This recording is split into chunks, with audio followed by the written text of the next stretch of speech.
የአርሲ ሀገረ ስብከት ሊቀ ጳጳስ እንግዲህ ዜናው እንዳይሰራጭ ከልክለዋል። ወይኛ አባት ማን ናቸው?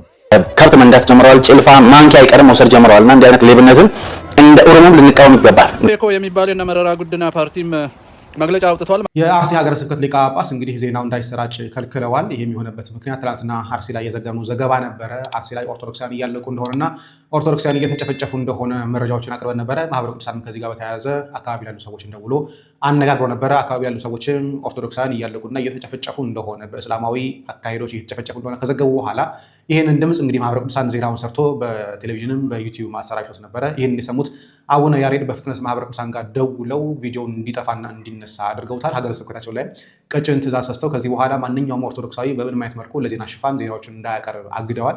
እንታስታውሱ ከሆነ ከዚህ በፊትም አርሲ ላይ ኦርቶዶክሳውያን እያለቁ ነው፣ አባታችን አቡነ ያሬድ እባክዎ ይድረሱልን የሚል ጥያቄ ሲቀርብላቸው እነኚህ እየሞቱ ያሉት ኦርቶዶክሳዊ ሆኑ አይሆኑ አላቅም በማለት ሲናገሩ የነበሩ አባት ናቸው። አሁንም የትላንትናውን ጭፍጨፋ ኦርቶዶክሳዊ ላይ የደረሰውን 17 ሞትና 4 እገታን እንግዲህ ዜናውን እንዳይዘገብ ማህበረ ቅዱሳን አስፈራርተው ዜናውን ከዩቲዩብ ላይ እንዲጠፋ አድርገውታል። እንግዲህ እኚህ ሊቀ ጳጳሳቸው አርሲ ላይ ሰማዕታት እንዲበዙ ምክንያት እየሆኑ ያሉት ቸርኮይ ወይኛ አባት ማን ናቸው? አቡነ ያሬድ ማለት ማን ናቸው? ኦሮሚያ ምድር ውስጥ ተሾመው ሄደው ስራቸው ምንድነው? ዓላማቸው ምንድነው? እኔ ማርያምን ነው ምላችሁ ሸኔ ምናምን የምትሉኝ ነገር ዛሬ አልሰማም። ቀደም አንድ ቪዲዮ ሰርቼ ነበር ግን አነሳሁት። ይሄን ኢንተርቪው ካየው በኋላ ማለት አቡነ ያሬድ ዓላማቸው ምንድነው? ለምንድነው በአርሲ ውስጥ የሚጨፈጨፍ ክርስቲያን የማይታያቸው? አልፈው ተርፈው እንደውም በክርስቲያኑ ደም ላይ ክርስቲያን መሆናቸውን በምን አወቃችሁ? ለምንድነው የምትጮሁብኝ ብለው እኮ የተናገሩት። ከላይ ያላችሁ ሊቃነ ጳጳሳት እባካችሁን ስለ በጎቻችሁ፣ ስለ ልጆቻችሁ፣ ስለ ህዝባችሁ የምታስቡ ከሆነ አቡነ ያሬድን ከኦሮሚያ ምድር ላይ አንሱልን።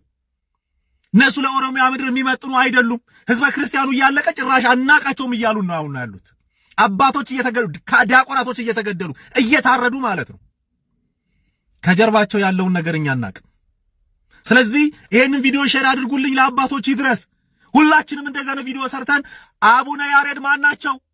ማን ናቸው? እውነት የኛ አባቶች የኛ ጠባቂ እረኛ ናቸው ወይ? ይሄን ነገር ነው መጠየቅ ያለብን። ሌላው ደግሞ ህዝበ ክርስቲያን ሆይ ተነስ፣ በአንድነት ቁም። ቶኩማን ይጀዱ ረፍቴን ቀለሚን ቴስቴን ቀለሚን ካኢ ቶኩማ ይጃረዱ ከናተ ኡባናን ዱኡንኬ ሀርአስ ቦሩስ ኢቲ ፉፋ jechuudha.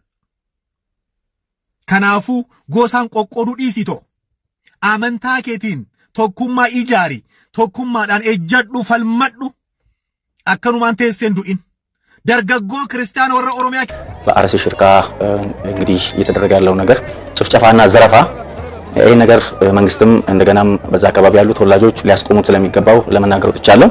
እነዚህ ሌቦች፣ ሽፍቶች ሳንቃሲኒ ጭልፋ ሳይቀራቸው የግለሰብ ቤትን ሰዎች እየገደሉ እያገቱ እየገረፉ ከብት መንዳት ጀምረዋል። ጭልፋ ማንኪያ አይቀርም መውሰድ ጀምረዋልና እንዲህ አይነት ሌብነትን እንደ ኦሮሞም ልንቃወም ይገባል። ምክንያቱም የኦሮሞን ስም በአጠቃላይ ሌባ ስለሚያስብል ማለት ነው፣ አጠቃላይ ዘራፊ ስለሚያስብል፣ አራጅ ስለሚያስብል እንዲህ አይነት ነገር ሊቆም ይገባዋል። ስለዚህ ጠቅላይ ሚኒስትር ዶክተር አብይ አህመድ የመጀመሪያው በዛ አካባቢ ላይ በትክክል ህዝቡን ፕሮቴክት ሊያደርጉ የሚገባቸውን ሰዎች ከሃይማኖት ነፃ የሆኑ ሃይማኖታዊ አካሄድ የሌላቸው ስልጣናቸውን ተገናድረው እንደዛ አይነት ሰዎች ሊኖሩ ይገባል፣ በዛ ቦታ ላይ ሊሾሙ ይገባል። ይሄን ክትትል እንድታደርጉ በዚህ አጋጣሚ ላሳስብ ወዳለሁ። ማስጠንቀቂያ አለኝ። በጣም አስፈሪ ነገር አለው አየር ላይ በጣም ደስ የማይል ነገር ነው የማየው። በእርግጥ ድሮም እናውቀዋለን፣ አሁን ግን አይን አውጥቶ የመጣ ስለሚመስለኝ ሰው እንዲጠነቀቅ ነው። ሰሞኑን በኖኖ ወረዳ ሰዎች ተገለዋል። ሰዎች በብዛት ከ20 እስከ 30 የሚደርሱ ሰዎች ተጨፍጭፈዋል የሚል ዜና አለ። ኦፌኮ የሚባል የነ መረራ ጉዲና ፓርቲም መግለጫ አውጥቷል። መግለጫው የሚለው ንጹህ ኦሮሞዎች ታረዱ ነው የሚለው። አራጁ ደግሞ ፋኖ ነው ይላል፣ ይበይናል። ከዛ እኔ እዚህን ሳይ ስለዚህ ደንግጬ መግለጫው ውስጥ አንደኛ የታረደው ሰው ነው አይደለም የሚለው፣ ንጹህ ኦሮሞ ነው የሚለው። ንጹህ ካልሆነ ከተዳቀለ ሌላ ብሔር ከሆነ ጉዳይ አይደለም ይጥፉ የሚል መልእክት ነው ያለው። አንድ ተጠንቀቁ፣ ንጹህ ኦሮሞ ነው የሚለው እንጂ ሰው ኢትዮጵያዊ ሰው ዜጋ የሰው ልጅ ተገደለ ብሎ አልጮኸም። ይሄ አንዱ አሳሳቢ ነገር ነው። እዚህ መግለጫ ውስጥ ኃይለኛ ዘረኝነት፣ ኃይለኛ ናዚዝም አለ ብዬ ስለማምን ሰዎችን ጠንቀቁ። መልእክቱ ንጹህ ያልሆነውን በሉት የሚል ነው። ጥሪ ነው። መግለጫ ይመስላል፣ ስለ ሰላም ይመስላል፣ ግን አይደለም። ሁለተኛው ገዳዩን የመረመረ ይመስል ፋኖ ነው አለ።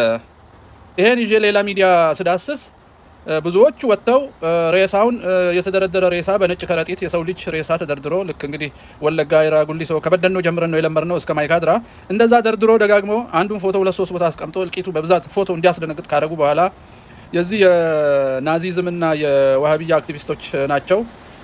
ምን ይላሉ? ይሄው ይህ መንግስት አያድንህም፣ ኦሮሞ ሆይ አጠገብህ ያለው እያንዳንዱ አማራ ፋኖ ነው፣ ስለዚህ ከአጠገብህ ጀምር፣ አካባቢህን አጽዳ እያለ የዘር ማጥፋት ጥሪ እያደረገ ነው። ስለዚህ የዛሬ ማስጠንቀቂያዬ ጩኸቴ ለኦሮሞ ህዝብ፣ ኦሮምኛ ለሚናገር፣ ለአማርኛ ለሚናገር፣ ጉራግኛ ምንም ይሁን የሰው ልጅ የሆነ በእነዚህ በናዚ ክርስትና ቤት አድገው ኦነግን የወለዱ በአብዱል ወሃብ ተመርተው አይሲስ፣ አልቃይዳ፣ ቦኮ ሀራም፣ አልሸባብ የመሳሰለውን የፈለፈሉ ሰዎች በሚያካሄዱት ፕሮፓጋንዳና እና አብይ አህመድና ሽመልስ አብዲሳ በሚያስተባብሩት የዘር ማጥፋት ዘመቻ ውስጥ ራሳችሁን እንዳታስገቡ አደራ አደራ ለማለት ነው። የኦሮሞ ወጣት እንደዚህ ተታለህ ኦሮሞ የሚለው ስም ወደፊት ናዚ ከሚለው ስም እኩል እንዳይሆን፣ ጂሃድ ከሚለው ቃል ጋር እኩል እንዳይሆን ከዚህ ወጥመድ እንድትጠነቀቁ የወንድማዊነቴን ጥሪ ያስተላልፋለሁ።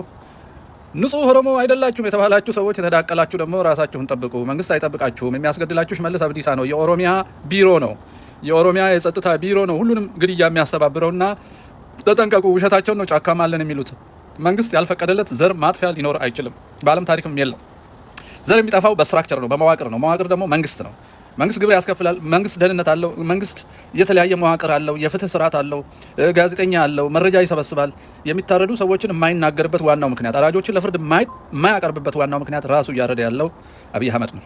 እሱ መናፈሻ እያሳየ ሰው ያርዳል እና ይህ ሰው የሞት መሪ ነው እና እሱና የኦሮሚያ መንግስት መዋቅር በጣም አደገኛ ናቸው።